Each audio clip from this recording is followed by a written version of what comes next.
Next up will be Chenyang Lu presenting their project, Solid State Radio Wave Frequency Source.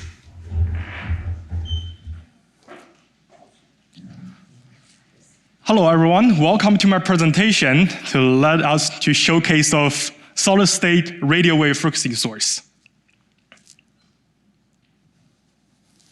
So radio wave frequency source, or RF source, it's a device that emits RF wave or microwave.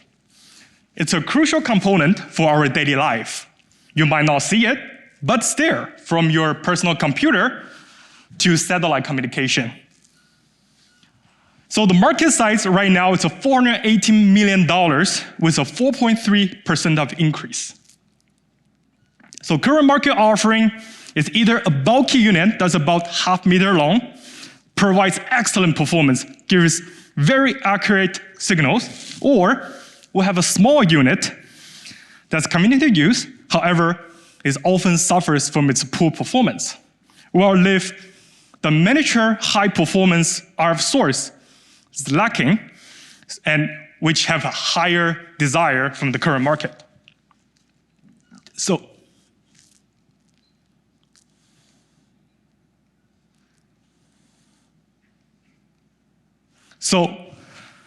our state-of-the-art prototype uses the Yttrium iron garnet coupled with an active RF oscillator that produces a high-quality RF wave or microwave, which fall exactly into that category with a size of 2 cm by 2 cm, which is 20% less than the small unit, while give a competitive signal performance as the bulky unit.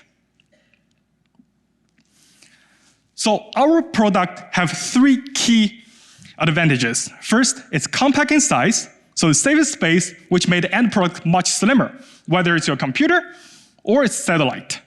Second, our prototype gives a high accurate signal, leads to less distortion, which the final output will be much more precise. Lastly, due to the simple structure of our prototype, it translated to a cost-effective way of making them. Currently, our proof of concept research have been featured in one of the top physics journal, highlighted as editor speak. And second, we have a patent on its way. And lastly, we have some highly interested industrial partners that can't wait to jump in and help us to further develop this prototype. So with leads to our final goal of commercializing this product so it benefits everyone. Thank you.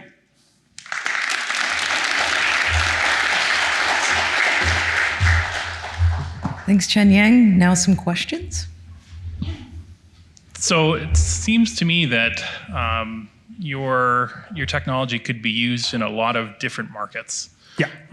You know, if you were going to pick something that was going to be your first foray into a market, you know, there's a difference between satellite technology to everything else. Like, where would you see this fitting first?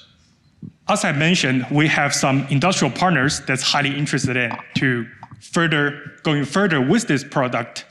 And one of the specific application is making a local oscillator for dilutional refrigerator for quantum computer.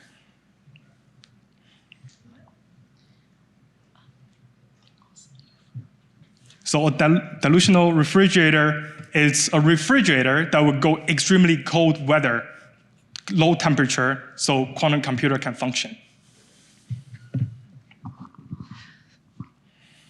So that's interesting that you have an interested industry partner. That's fantastic. So you mentioned somewhere in there that you are cost effective.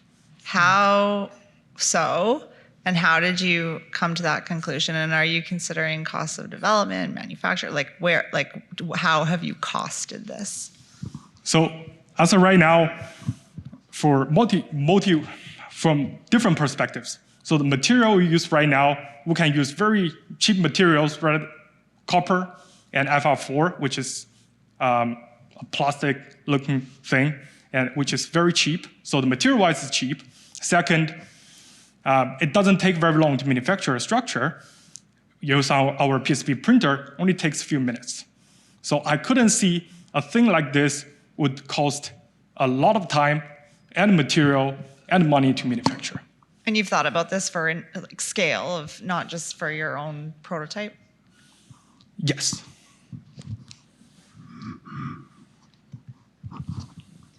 I have a question on kind of a different lane. It's exciting that you're talking with an industrial partner. That's quite an incredible opportunity.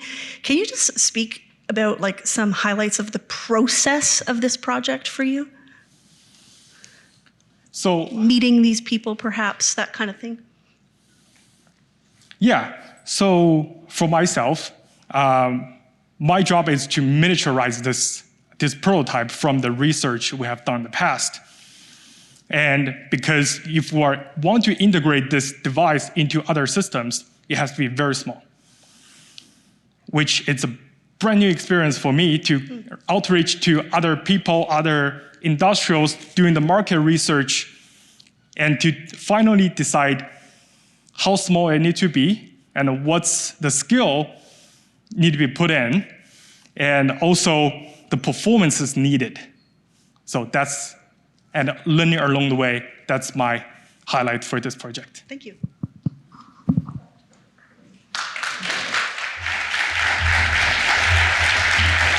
Thanks, Chenyang.